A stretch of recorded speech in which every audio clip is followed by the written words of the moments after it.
امریکہ کے صدر Donald Trump کا جو غزہ بورڈ آف پیس ہے یہ کیا ہے؟ اس غزہ بورڈ آف پیس کے بارے میں مغربی میڈیا یہ کہہ رہا ہے کہ یہ ایک انٹرنیشنل فراڈ ہے، ایک بین الاقوامی دھوکہ ہے، اور ہماری بدقسمتی دیکھیے کہ ہم اس انٹرنیشنل فراڈ کا حصہ بن چکے ہیں، اور اب ہماری حکومت اس انٹرنیشنل فراڈ کو ڈیفینڈ بھی کر رہی ہے۔ یہ فراڈ کس کس کے ساتھ ہوا ہے؟ یہ فراڈ یونائٹڈ نیشنز کے ساتھ ہوا ہے، جس نے کہ ٹرمپ کے غزہ پیس پلان کے حق میں ایک ریزولوشن منظور کیا پچھلے سال، لیکن ریزولوشن منظور کرنے کے بعد جب ڈونلڈ ٹرمپ نے اس غزہ پیس پلان کی تفصیلات جو ہیں وہ دنیا کو بتائیں اور اس کا بورڈ آف پیس بنایا اور پھر اس کی بھی ایک ایگزیکٹو کمیٹی بنائی، تو پتہ چلا اس بورڈ آف پیس میں اور ایگزیکٹو کمیٹی میں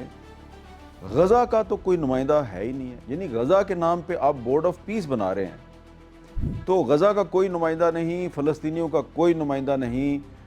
اور وہ حماس جس کو کہ شرم الشیخ میں لا کر اور ایک سو کالڈ پیس ایگریمنٹ کیا گیا تھا، اس حماس کا بھی کوئی نمائندہ نہیں اس میں۔ تو یہ یونائٹڈ نیشنز کے ساتھ بھی دھوکہ ہے، یہ حماس کے ساتھ بھی دھوکہ ہے، یہ فلسطینیوں کے ساتھ بھی دھوکہ ہے، اور ایسا نہیں ہے کہ کسی کو پتہ نہیں تھا کہ یہ دھوکہ ہونے والا ہے۔ بہت سے لوگ کہہ رہے تھے بھئی یہ ڈونلڈ ٹرمپ ناقابل اعتبار آدمی ہے، یہ دھوکہ کرے گا، اور شاید آپ کو یاد ہو کہ میں نے بھی بار بار وارن کیا تھا کہ اس پہ آپ اعتبار نہ کریں۔ تو تمام تر جو خدشات تھے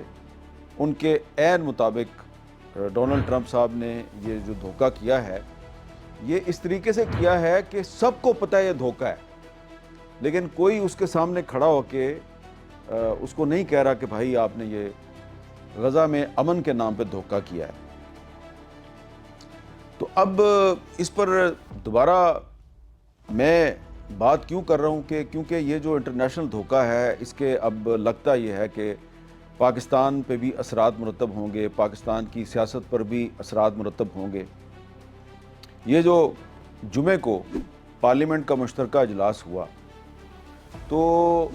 اس اجلاس کی کارروائی تو میڈیا پہ نشر نہیں ہوئی، لیکن میں اتفاق سے پارلیمنٹ کی جو پریس گیلری ہے وہاں پر موجود تھا،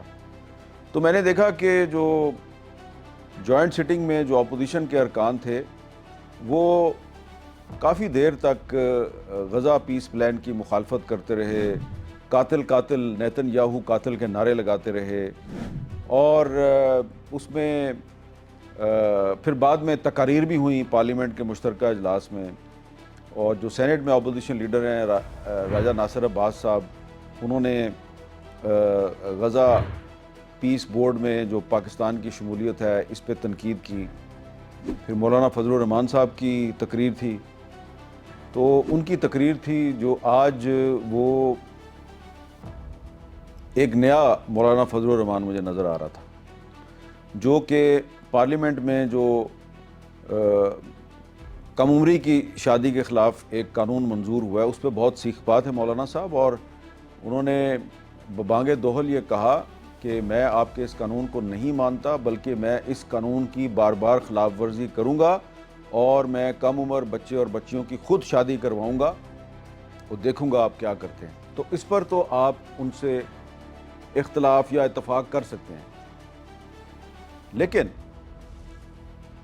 جو پھر انہوں نے غزہ پیس پلان کے بارے میں اور پیس بورڈ میں جو پاکستان کی شمولیت ہے اس پر جو تنقید کی، تو اس پر جو حکومتی بینچز تھے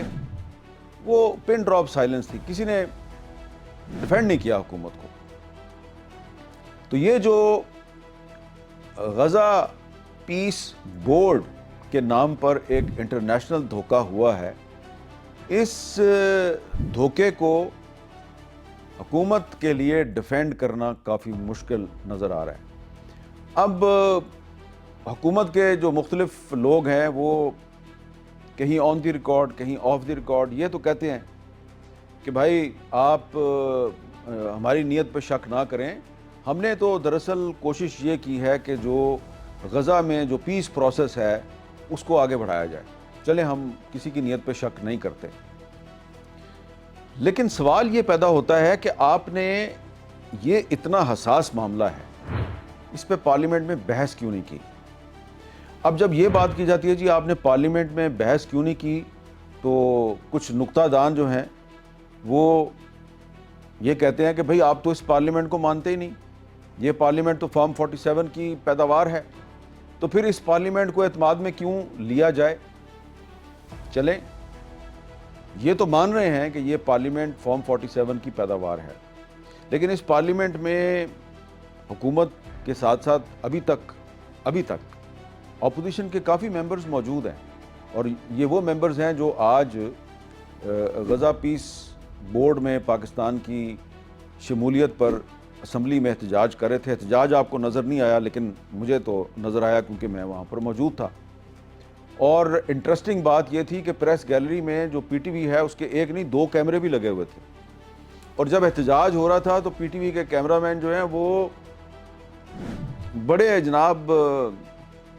مختلف زاویوں سے اس احتجاج کو ریکارڈ بھی کر رہے تھے. تو میں نے جب پی ٹی وی کے کیمرہ مین سے پوچھا کہ بھائی یہ تو آپ دکھا تو رہے نہیں, نہ پی ٹی وی پہ نہ ہی پارلیمنٹ ہاؤس کا جو چینل ہے اس پہ بھی نہیں دکھا رہے, تو یہ اتنی آپ مختلف اینگلز کے ساتھ ریکارڈنگ کیوں کر رہے ہو؟ تو ایک صحافی جو پیچھے بیٹھے ہوئے تھے سن رہے تھے میری کنورسیشن, وہ میرے کان میں کہتے ہیں جی یہ جو نعرے لگا رہے ہیں نا اور بڑے جوش و خروش کا مظاہرہ کر رہے ہیں, یہ ان کی فلم بنا کر کہیں اور بھیجتے ہیں اور پھر ان کے خلاف کارروائی ہوتی ہے. پتہ نہیں بات صحیح ہے یا نہیں ہے, لیکن کیونکہ اب پارلیمنٹ میں جو کارروائی ہے وہ بھی نہیں دکھائی گئی, کیونکہ خدشہ تھا کہ آج کا جو پارلیمنٹ کا مشترکہ اجلاس ہے اس میں غزہ پیس بورڈ میں پاکستان کی شمولیت پر اپوزیشن جو ہے وہ تنقید کرے گی, مخالفت کرے گی, تو اس کو دکھایا ہی نہیں گیا.